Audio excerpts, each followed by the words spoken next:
Injury থেকে ফিরতে নিজের সাথে লড়াই করছেন সৌম্য সরকার। পাশে দাঁড়িয়েছেন চান্দিকা হাথুরুসিংহে, সিংহে দিচ্ছেন পরামর্শ। ঘরের মাঠে বিশ্বকাপের আগে টাইগারদের শেষ প্রস্তুতির সুযোগ। ইতিমধ্যে জিম্বাবুয়ে অবস্থান করছে চট্টগ্রামের জহুর আহমেদ চৌধুরী স্টেডিয়ামে। জিম্বাবুর বিপক্ষে প্রথম 3টি টি-20-র জন্য দল ঘোষণা করেছে বাংলাদেশ ক্রিকেট বোর্ড, কিন্তু ইনজুরির কারণে বাদ পড়েছেন সৌম্য সরকার। শেষ 2 টি-20তে দেখা যাবে কিনা সেটা নিয়েও রয়েছে শঙ্কা। লিগামেন্টের ইনজুরিতে ভুগছেন সৌম্য সরকার। ইনজুরি থেকে ফিরতে হার্ডওয়ার্ক করছেন সৌম্য সরকার। অন্যদিকে হেড কোচ চান্দিকা হাথুরুসিংহে দিচ্ছেন সার্বক্ষণিক পরামর্শ। অনেকেই বলেন চান্দিকা হাথুরুসিংহের প্রিয় ছাত্র সৌম্য সরকার, একমাত্র তার পছন্দের কারণেই নাকি দলে খেলেন তিনি।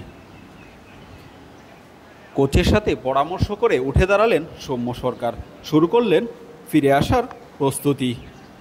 একের পর এক প্রস্তুতি চালিয়ে যাচ্ছেন সৌম্য সরকার, চেষ্টা করছেন ঘুরে দাঁড়ানোর। সৌম্য সরকার একেবারেই ছন্দে ছিলেন না, কোথাও রান পাচ্ছিলেন না। গত 2 বছর ধরে ওডিআইতে রানের খরা চলছিল তার। এমন অবস্থায় দলে সুযোগ পাওয়ার কারণে সমালোচনার ঝড় বয়ে গিয়েছিল সব জায়গায়। এমনকি নিউজিল্যান্ডের বিপক্ষে ম্যাচের আগের দিনও সৌম্যকে নিয়ে অনেক প্রশ্নের মুখে পড়েছিলেন চান্দিকা হাথুরুসিংহে। তবে সৌম্যের পাশে দাঁড়িয়ে তাকে যাবতীয় ঝড়ঝাপটা থেকে দূরে সরিয়ে রেখেছিলেন হেড কোচ। আর নিউজিল্যান্ডের বিপক্ষে সেই আস্থার প্রতিদান দিয়েছিলেন সৌম্য সরকার। খেলেছিলেন 169 রানের এক অনবদ্য ইনিংস। তার করা 169 রানে ভর করে দ্বিতীয় ওয়ানডেতে বাংলাদেশ পায় সম্মানজনক স্কোর। সেই সঙ্গে সৌম্য ভেঙে দেন শচীন টেন্ডুলকারের প্রায় 14 বছরের পুরনো রেকর্ড। 2009 সালে এই মাঠে নিউজিল্যান্ডের বিপক্ষে 163 রান ইনিংস খেলেছিলেন শচীন টেন্ডুলকার।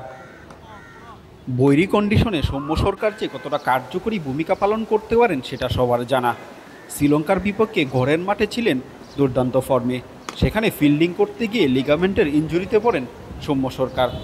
এরপর থেকে চলছে সৌম্য সরকারের ইনজুরি থেকে ফেরার লড়াই। একের পর এক চেষ্টা চালিয়ে যাচ্ছেন সৌম্য সরকার।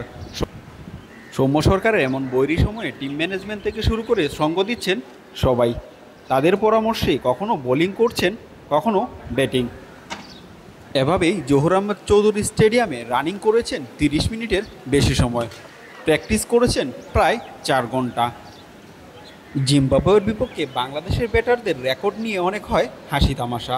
সহজ প্রতিপক্ষের বিপক্ষে খেলে পরিসংখ্যান বাড়িয়ে নেওয়া নিয়ে হয় সোশ্যাল মিডিয়ায় সার্কাজম, হাসি মশকরা, তামাশা।